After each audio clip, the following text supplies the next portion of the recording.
제가 이제 주중에 진아영이라는 그 소아정신과 의사가 했던 얘기가 이렇게 마음에 딱 와닿더라고요. 그분 크리스찬 같아요.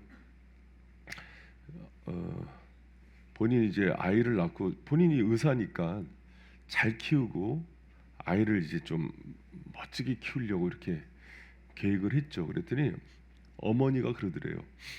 애는 잘 키우는 거 아니라고. 그 무슨 얘기인가? 여러분 여기 부모님들 계시잖아요. 자녀 낳으면은 잘 키우고 싶죠? 할렐루야? 그렇게 키우는 거 아니랍니다. 뭐라 그랬냐면 애는 사랑하려고 낳는 거라 그러더라고요.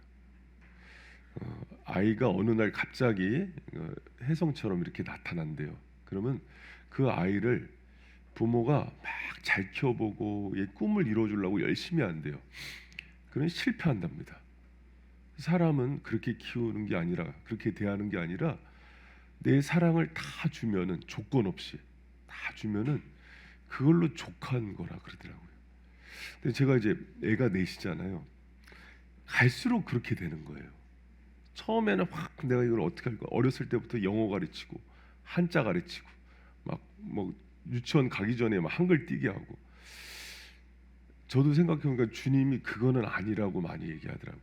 애가 공부를 잘할 수도 있고 못할 수도 있고 운동을 잘할 수도 있고 못할 수도 있는데 충분히 사랑을 받은 아이가 잘 된대요. 여러분 제 얘기를 꼭 명심하시기를 바랍니다. 사람은 다 똑같아요. 아이들뿐만 아니라 성도 간의 관계에서도 내가 어떤 조건 없이 어떤 성도를 예수님의 사랑으로 사랑하면은 그걸로 족한 거예요. 할렐루야. 저 사람이 잘하기 때문에, 나에게 잘했기 때문에 목사님 목 안 좋을 때 도라지 액기스 갖고 와서 사랑하고 그런 거 아닙니다. 여러분 우리가 그 마음을 가지고 정말 진심으로 한번 인사했으면 좋겠습니다. 사랑합니다. 사랑합니다. 이 사랑은 조건 없는 사랑입니다. 할렐루야. 그래서 교회에서 구훈련을 하는 거예요. 구훈련을 하고 집에 갔더니 백수인 남편이 있는 거예요. 그날 눈을 파? 그렇게 하는 게 아니라 그냥 있는 그대로 사랑해 주는 거예요. 아이인데 속삭이는 아이가 있는 거예요. 여러분 아이가요 어렸을 때부터 영어 유치원 보내고 정말 엘리트 교육 다 보내도 문자로 크는 애도 있어요. 아니면 정말 가르칠 것 없어서 과외 하나 못 시켰는데 제가 가끔 얘기하는 청교도 개혁교 목사님처럼 과외 하나도 안 시켰는데 다 서울대 가는 애들도 있어요. 근데 부모가 뭐에 실패하면 안 되냐면 사랑하는 거에 실패하면 안 돼요. 그런데 부모들이 뭐에 실패를 하냐면 애들이 잘하고 못하는 거에 대해서 판단을 하고 실망을 하고 그걸로 아이들을 대해요. 그거는 그 아이의 원래 부모한테 엄청나게 책망을 받습니다. 할렐루야. 왜 아이의 비유를 했냐면 성도 간에도 그런 거예요. 나하고 잘 맞는 성도가 있고 안 맞는 성도가 있고 나하고 조금 트러블이 있는 성도가 있는데 조건 없이 마음 다해서 사랑. 여러분 제가 목회를 이렇게 14년 자 이렇게 하지만은 성도들 관계에서 목자로서 사랑을 다 주지 못한 성도가 떠나는 날 미안해요. 근데 할 거를 다 해준 성도가 떠나면은 미련이 안 남아요. 그리고 주님께도 그 부분에서 책망을 받지 않습니다. 여러분 다른 거에는 실패해도 사랑에 실패하지 않는 성도들 되길 축원합니다. 오늘 내 남편이 나가는데 이 모습이 마지막 모습인 것처럼 대해주는 거예요.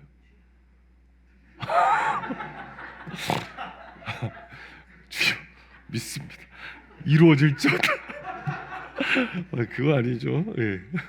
여러분 그렇게 좀 서로를 깊게 사랑하는 우리 성도들 되기를 부탁드립니다.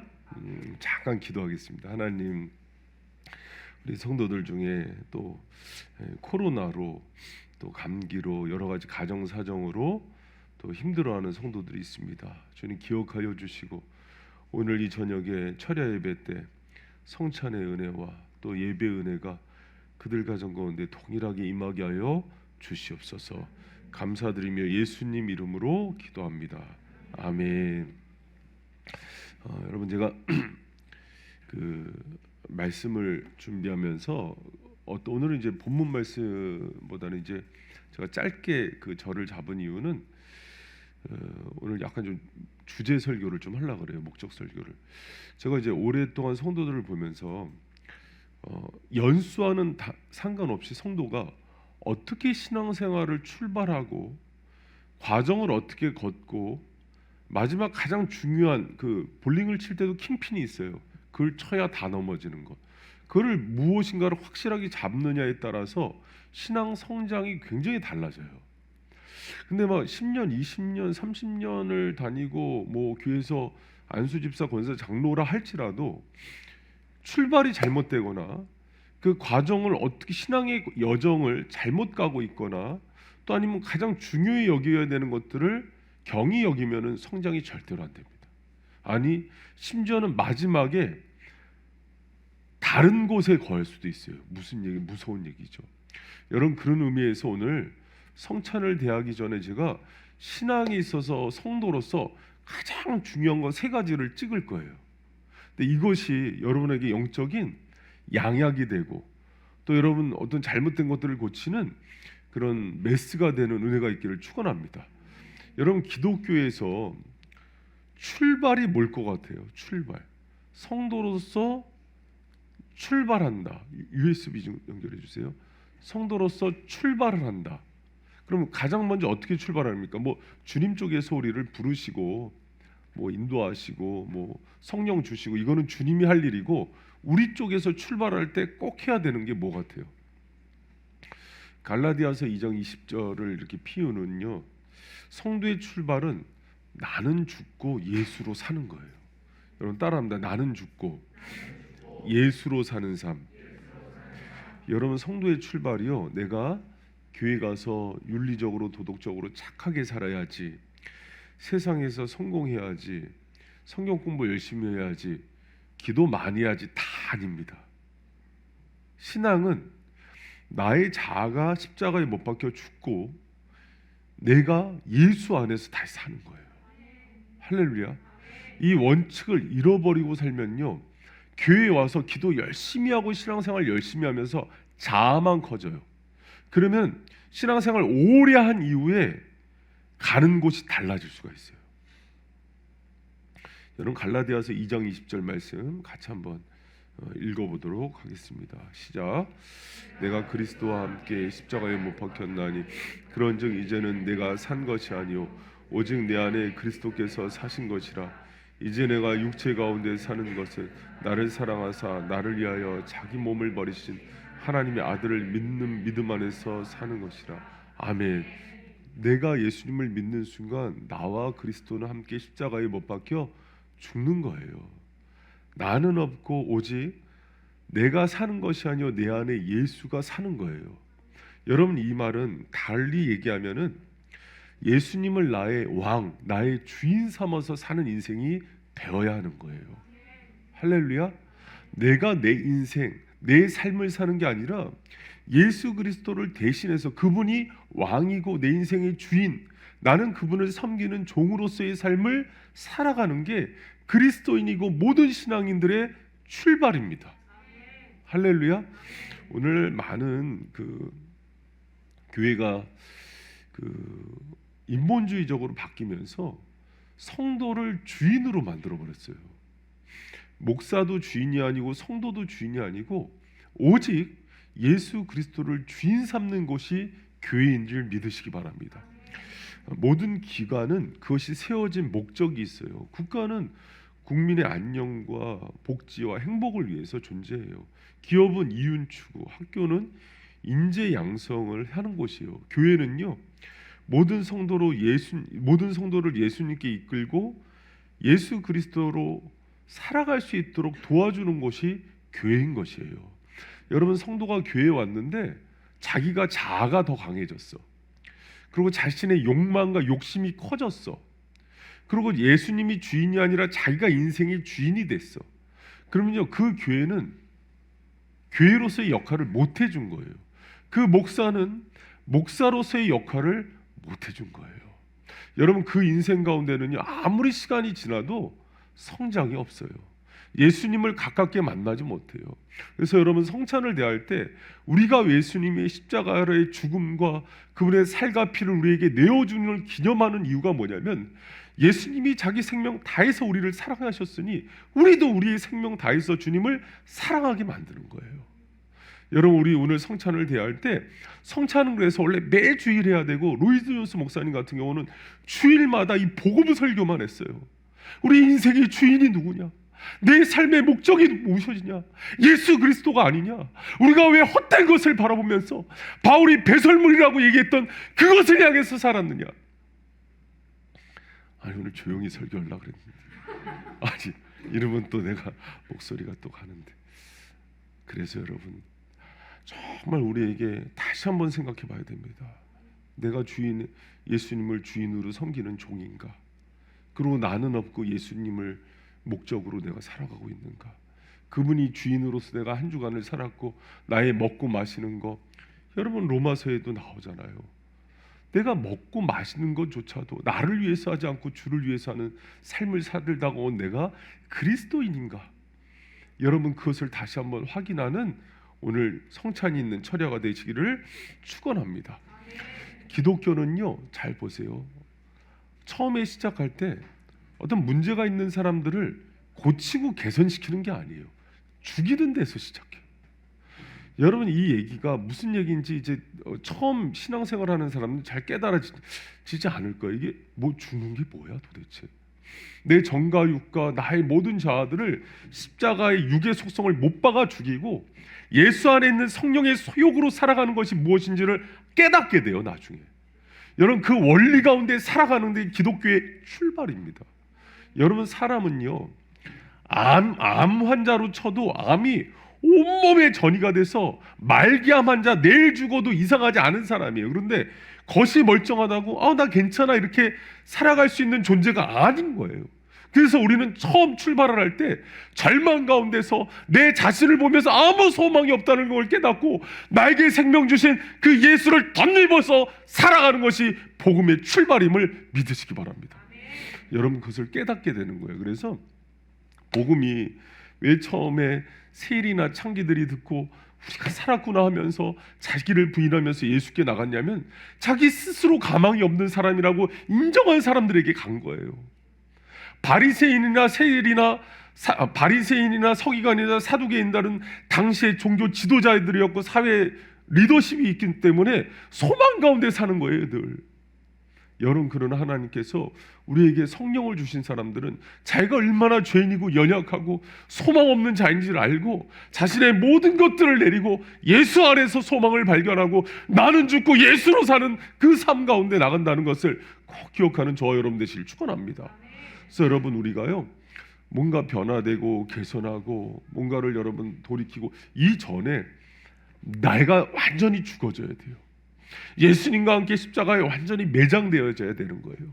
여러분, 그런 인생이 되기를 축원합니다. 여러분, 그렇다면은 그렇게 나는 죽고 예수로 살 그 성도가 날마다 이거는 훈련해야 되는 거예요. 여러분, 안 됩니다.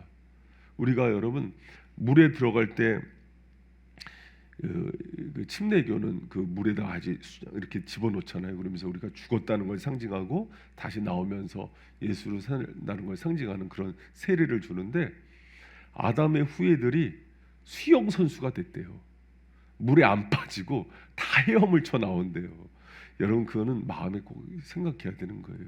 왜 그러냐면 우리가 정말 예수님만을 내 안에서 살고 내가 그 안에서 십자가와 함께 저의 정과 욕을 못 받고 죽는 그 모습 가운데 살 때에만 소망이 있음을 꼭 기억하는 우리 성도들 되시기를 축원합니다. 그러면은 그렇게 주님과 함께 예수로 살 때 성도는 자신의 인생의 여정을 어떻게 살아야 되는가? 철로 역정이라는 책도 있는데 그게 인생살이를 얘기하는 건데, 거기서 아주 중요한 성도의 삶을 살아내는 핵심 원리가 있어요.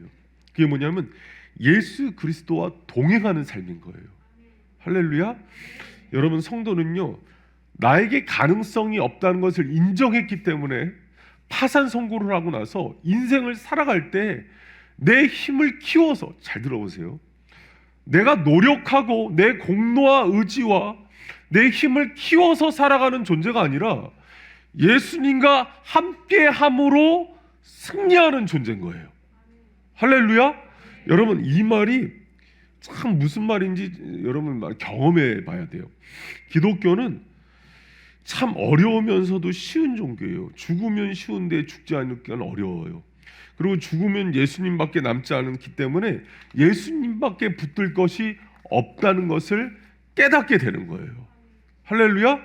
여러분, 그래서 우리 인생 가운데 가장 중요한 것은 내가 들어오나 나가나 자나 깨어 있으나 음식을 먹으나 굶으나 나에게 그건 중요하지 않아요.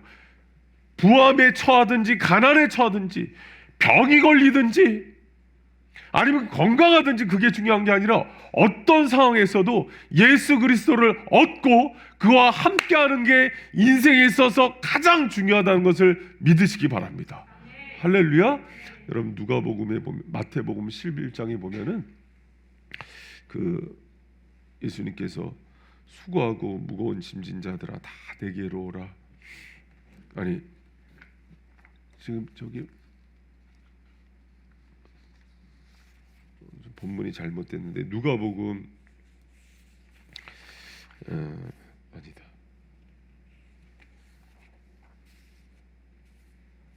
맞아요. 마태복음 10장인데 잘못 나왔어요. 여러분, 거기 보면은 그 마리아하고 마르다 얘기가 나와요.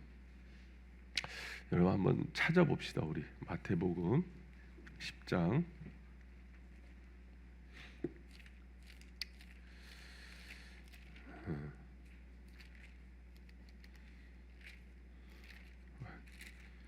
여러분, 죄송합니다. 누가복음 10장입니다. 제가 누가복음 10장이 맞습니다. 누가복음 10장 39절에서 42절 보겠습니다.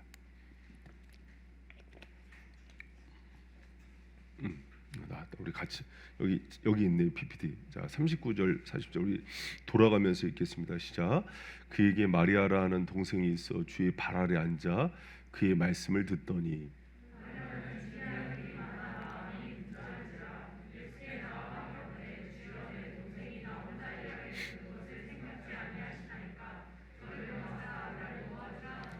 주께서 대답하여 가라사대 마르다야 마르다야 내가 많은 일로 염려하고 금심하나 그러나 몇 가지만 하든지 혹 한 가지만이라도 마리아는 이 좋은 편을 택하였으니 빼앗기지.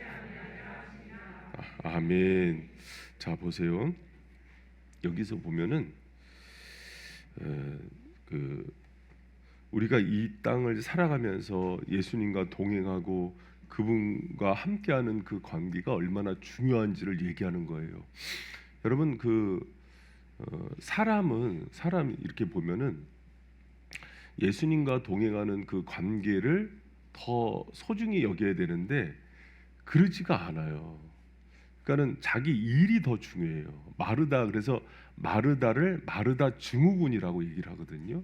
지금 당장 일이 중요하지만 마리아는 예수님의 발에 앉아서 예수님의 말씀을 듣는 그 관계를 더 중요하게 여기는 거예요. 여러분, 우리 인생을 살다 보면은 처리하는 급한 일들, 또 막 인간관계, 아이들 키우는 거, 직장생활, 돈 문제 이런 게 많은 분주한 일들이에요. 여기에 빠져서 예수님과 함께하는 것들을 선택하지 못해요. 그럼 예수님을 놓치게 되는 거예요.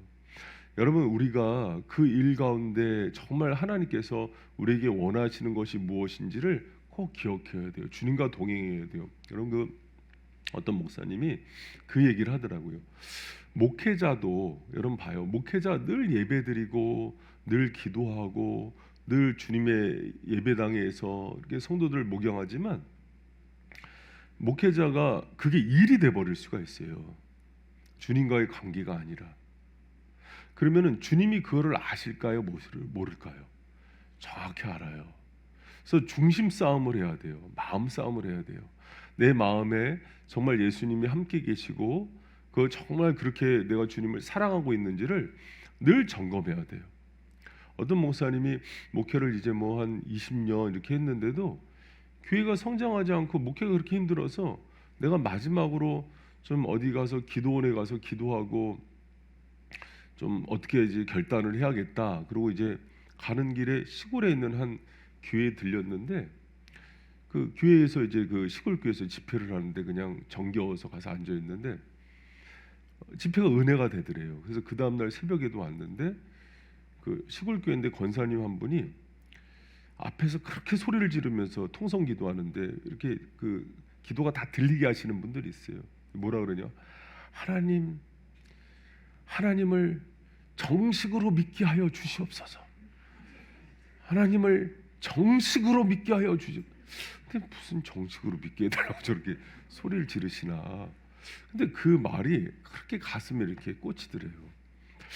근데 그날 강사님의 말씀에 은혜 못 받고 그 권사님의 정식으로 믿게 해달라는 기도 소리를 받았는데 그 다음 날도 갔는데 또 그 권사님이 기도를 하는데 한 10분은 그 기도를 하더래요. 하나님을 정식으로 믿게 하나님을 정식으로 믿게 해주시옵소서. 근데 성령이 감동을 주는데 김 목사야, 네가 나를 정식으로 믿어본 적이 없다. 지금까지 믿은 건 뭐냐면은 다 마르다처럼 종교적인 행위만 했던 거예요. 마음으로 주님을 기뻐하고 사랑하고 그분과의 관계를 소중히 여겨서 말씀을 보고 기도를 하고 성도를 신방했던 적이 없던 거예요. 거기에 깨져갖고 돌아가갖고 1년만 내가 주님 정말 정식으로 정말 정식으로 예수님이 원하는 방식으로 내가 목회를 할게요 그랬는데 1년 동안 하는데 성도들이 변하더래요. 왜? 자기가 그동안은 일로서 성도들을 대하고 말씀도 일로서 받는데 그게 아니라 주님을 너무 사랑하기 때문에 말씀을 보고 기도를 하고 또 주님을 찾아가니까 성도들이 변하더라는 거예요. 여러분 신앙생활하는데 가슴이 냉랭하고 왜 교회 오는 게 이렇게 천리길처럼 멀게 느껴지냐면 그분과의 관계가 깨져서 그런 거예요. 여러분 우리가 그 어떤 것보다도 가장 중요하게 생각하는 게 주님과 동행하는 거고 주님과의 관계임을 믿는 우리 바이샘 성도들 되시기를 축원합니다. 할렐루야. 여러분 제가 사실은 대지 2번과 3번을 합쳐서 지금 하고 있어요. 왜 합쳐서 하냐면 약기운이 막 도니까 머리가 막 돌면서 합쳐지는 거야 이게 지금.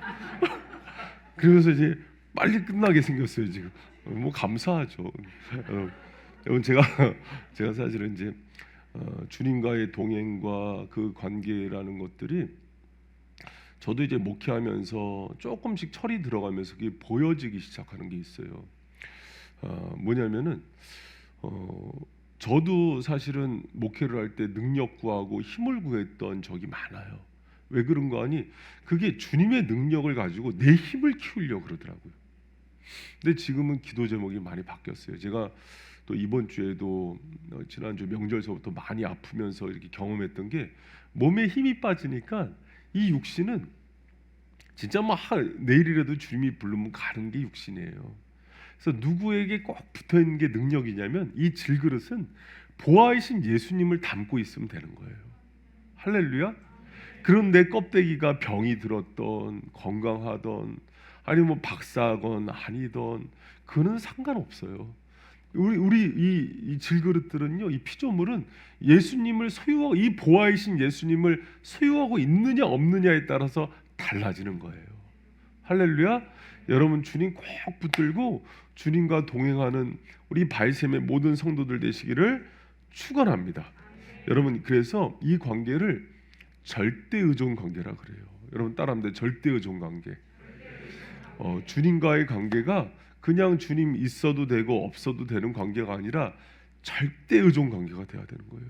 나는 주님 없으면 살 수 없어야 하는 그런 절대 의존 관계. 여러분 그 18세기 대부흥 운동을 이끌었던 조나단 에드워즈가 하나님을 사랑하고 하나님께 최고의 영광을 돌리는 방법. 여러분 우리 요리문답서 일문일답에 나왔잖아요. 근데 조나단 에드워즈가 말하는 하나님께 최고의 영광을 돌리는 방법은 하나님을 의지하고 의존하는 것이다 이렇게 얘기했어요. 여러분이 하나님을 어린아이처럼 순전하게 의지하고 의존하고 주님뿐이 없어요 하고 매달리면 그걸로 주님은 영광을 받으세요. 할렐루야. 저는 제가 이렇게 아기들이 너무 예뻐요. 아기들이 예쁜데 저는 지금도 이렇게 아들들 보면 그렇게 귀여워요. 그래서 아들들에 대한 욕심이 있어요. 딸 셋 가진 사람의 배부름이죠. 근데 이렇게 우리 하람이가 귀여워갖고 막 꼬셔요. 예배 시간에도 뒤에서 막 과자도 주고 이렇게 사이도 미리 삶아놓고 대리 사이.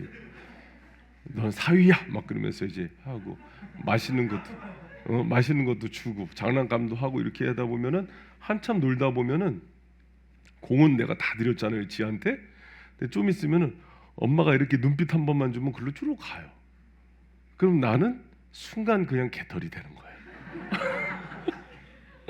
내가 안아주고 과자도 주고 여러분 하람이는 자기 엄마를 그렇게 사랑하고 철저히 의존하는 걸 통해서 엄마한테 사랑과 영광을 돌리는 거예요. 그것을 빼앗을 수가 없어요. 그런데 우리는 여러분 보세요. 우리는 어떻게 하냐면 세상에서 돈으로 꼬시고 자리로 꼬시고 막 엄청난 막 수십억짜리 아파트로 꼬시면은 하나님 안녕히 계세요. 그러고 저런 그거를 배설물처럼 여기면서 하나님께 이렇게 붙을 때 세상은 그런 모습을 보면서 하나님을 두려워한대요.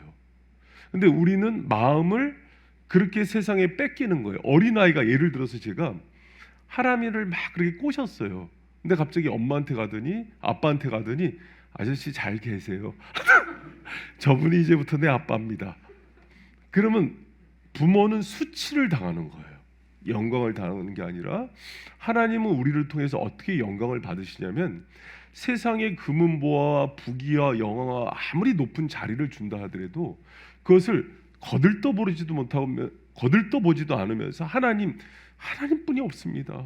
나 하나님 떠나면 아무것도 할 수 없어요. 그러면서 그분을 꼭 붙들고 동행하고 그분과 함께하는 게 내 인생의 최고의 목적이 된 그 자녀를 통해서 하나님의 이름이 높아짐을 믿는 저 여러분 되시길 축원합니다.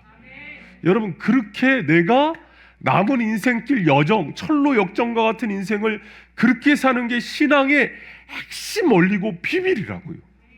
근데 그거에서 우리가 탕자처럼 잠시 돈이 생기면 하나님한테 갑자기 누구시더라? 그러고 잠깐 갔다 오고 아니면 또 다른 게 있으면 이성이 생기면 그것 때문에 빠졌다가 오고 그래도 주님이요 돌아오면은 또 사랑해 주시고 안아주시고 위로해 주세요.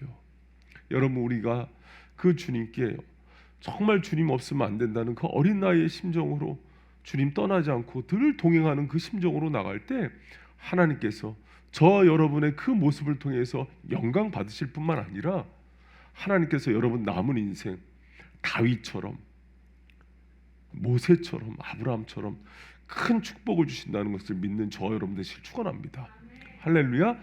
여러분 그 다윗 왕이 열왕들 중에 모델이에요. 항상 저가 다윗처럼 하나님의 마음에 아파요 하면서 하나님이 항상 칭찬을 하거든요. 그런데 다윗 왕이 여러분 봐요. 다윗 왕을 하나님께서 사랑한 거는 다윗이 인간적인 스펙이 좋아서도 아니었고 다윗이 뭐 힘이 세서도 아니었고 다윗이 윤리와 도덕성이 높은 사람도 아니었어요. 근데 그가 하나 잘한 게 있어요. 뭐냐면 하나님 저는 하나님 없으면 안 돼요. 하나님 저 버리지 말아주세요. 여러분 다윗이 시편 51편에서 밧세바를 범하고 나서 제일 먼저 드렸던 기도가 뭔지 아십니까? 주님 내 심령을 정결케 하여 주셔서 왕위를 보존케 하여 주시옵소서. 안 그랬어요. 이 죄가 들통나지 않게 하여 주시옵소서. 안 그랬어요. 하나님 나를 떠나지 말아 주십시오 기도했어요. 여러분 우리는 때로는 죄를 짓거나 또 아니면 우리가 뭐 큰 잘못을 했을 때 우리를 지키기 위해서 기도하는데 다윗은 그게 아니라 하나님 나를 버리지 말고 떠나지 말아달라고 기도해. 다른 건 다 가져가도 좋은데 주님과 동행하게 하여 주시옵소서. 늘 주님과 함께하는 인생이 되게 하여 주시옵소서. 그것을 위해서 기도한다고요. 할렐루야. 여러분 저와 여러분의 인생 가운데 인생 여정 속에서 제일 중요한 게 우리의 생명 되신 예수 그리스도와의 동행이고 그분과 함께하는 것에 있다는 것을 기억하는 저 여러분 되시기를 축원합니다. 할렐루야. 여러분 그러면은 제가 이제 결론적으로 성도에게 있어서 가장 중요한 게 뭐겠어요? 주님과의 관계예요. 따라합니다. 주님과의 예수 그리스도와의 진실된 관계. 여러분 이게요 성도들에게는 가장 중요한 거예요. 가장 그 어떤 것보다도 내가 지금 내 사랑하는 주님과 정말 인격적인 관계를 맺고 있고 내가 그분과 진실한 관계를 맺고 있고 사랑하는가. 여러분 그거를 잃어버리면 다 잃어버려요. 제가 그 설교 전에 얘기했잖아요. 소아정신과 의사. 사람은요 하나님이 창조하신 대로 그 설계하신 대로 성장해 가는데 아이들도요 주님이 주신 조건 없는 사랑을 받을 때 가장 잘 성장하는 것처럼 우리와 주님과의 관계도요 진실된 관계가 사실 가장 중요한 거예요. 믿습니까? 여러분 그 신앙생활하는 사람들을 보면은 자 봐요. 교회에서 신앙생활을 잘하고 신앙이 주님과의 관계를 이렇게 풍성히 누리는 사람들을 보면 확률적으로 남성이 많습니까? 여성이 많습니까? 우리 교회는 남자가 많은 거야. 우리 교회 비슷한 것 같아요. 근데 일반적으로 다른 교회 보면은 여성이 훨씬 많죠. 숫자도 그러지만은 신앙생활을 잘하는 분들 보면 새벽 예배 딱 와보면 거의 여성들이 7대3 정도 될 정도로 많아요. 여러분 왜 그런지 알아요? 여성들은 그 신앙생활을 할 때 일보다는 주님과의 관계를 더 중요하게 여겨요. 남자들은요 태생이 이성적이고 이성지가 발달한 데다가 일중심적이에요. 근데 여성들은 관계 중심적이고 정서적이에요. 그러죠? 여성 아닌가? 아닌 여성도 있어요. 아닌 남성도 있어요. 보통 이제 여성들이 이렇게 하는 질문들을 보면은요, 남자들이 왜 답을 못 맞히냐면 남자들은 일과 합리성으로 이 문제를 해결해 주려고 가요. 여자들이 하는 질문은 대부분 문제는 이런데 너는 나와 무슨 관계인지를 물어봐요. 이게 재밌어요. 포인트가 여자들이 자기도 얘기하고 모를 수도 있어. 예를 들면은 연애하는 사람한테 가서 물어봐. 여자들이 이거 되게 어려운 문제잖아요. 오빠 나 살찐 거 같아? 정신 바짝 차려야 돼. 그러니까 예를 들어서 이 머리 나쁜 남자들이 지난주보다 옷이 타이트해진 게 객관적으로 봤을 때는 좀 많이 얼굴도 이렇게 부하고 살이 쪄 보이는데 내가 내 이성을 다 총동원해서 봤을 때 살이 찐 것 같다. 이 둘레 이 머플러가 그때는 한 바퀴 돌아서도 여기까지 내려왔는데 지금 여기까지 뿐이야. 여러분 이 남자는 끝이 어떻게 됩니까? 죽죠. 이제 죽죠. 생명. 이 바본 거예요. 이게 이제 이 바본 거예요. 그리고 이제 또 이렇게 예를 들어서 조금 더 마음을 쓴다 그랬을 때는 내가 이 문제를 어떻게 해결해 줄까 생각하면서 야, 너 지금 날이 춥고 혹한 이렇게 날이 한파가 와서 활동을 안 해서 그런가 보다. 근육량이 줄고 대사량이 떨어지면은 이게 다 지방으로 가. 내일 아침부터 조깅하자. 새벽에. 이렇게 접근하면 어떻게 됩니까? 이것도 죽는 거죠. 여러분 이 살이 문제가 아니라 이 살찐 나와 너의 관계는 뭐냐가 사실은 대답의 핵심이래요. 이렇게 풀어가면 돼요, 하여튼가. 그럼 이렇게 살이 쪘다 그러면 살로 접근을 하면 안 되고 야, 무슨 소리야? 너 엄청 예뻐. 그래도 난 너가 찐 것과 상관없이 너는 나의 영원한 사랑이야. 이런 얘기 남자들 못 하잖아요. 막 오글거리잖아요. 근데 이게 이제 포인트인 거예요. 너와 나는 그런 관계라는 거예요.